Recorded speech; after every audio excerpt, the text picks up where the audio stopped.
you're quite good. I'm very good. Yeah. I bet you are. I tell you, you've got You're a good great with your skin. skin. I never drink water, though. Neither do I. I'm desperate for it. You're guilty. To your lifestyle, which I'm dying to talk about because I've made some changes too. I've gone vegan, kind of. What? Have you gone vegan as well? Yeah, I did. I'm trying it. Did you go directly to vegan? No, I mean I have to do a lot of research and books and everything, and I would say I'm 80% vegan. So I'm not very good at cooking, as you well know. So that's been a disaster. But I'm getting a bit of help. But you know. Good morning, welcome to R&M. Happy Wednesday. We're halfway through the week already. I can't believe it. No. It's bombing. Flying through.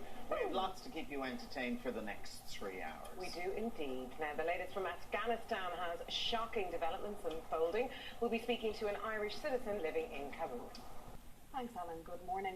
Taliban leaders have been returning to Afghanistan from Qatar, where many of them were based for negotiations with the US over the withdrawal of international forces. The Taliban have held a press conference in which they tried to assure citizens that their human rights would be protected. Thousands have been fleeing the country after their takeover. Ireland has committed to taking at least 150 people from Afghanistan. The Taliban have agreed to allow the safe passage for civilians. However, the US National Security Advisor says some people are being turned away as they try to reach Kabul International Airport. There have been instances where we have received reports of people being turned away or pushed back or even beaten.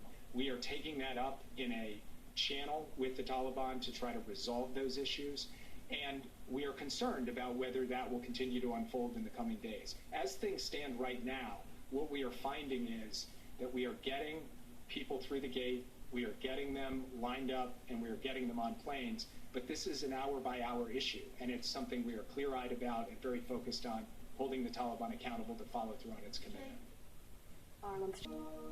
Now, as the Taliban continue their control of Afghanistan, many Irish families remain affected by their sudden seizure of power.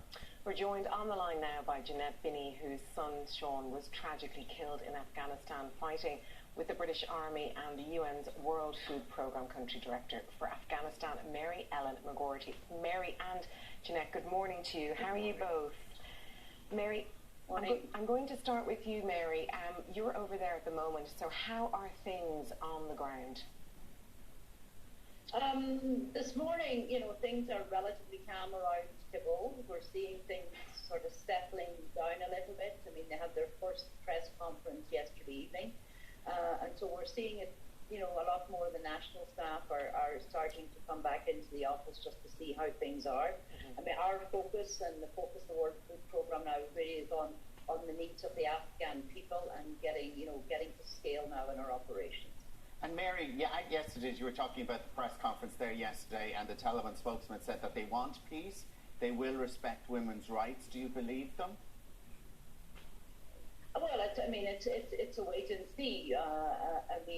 They're saying all the right things. I mean, we did see the females out and about yesterday. We still did see kids going to school.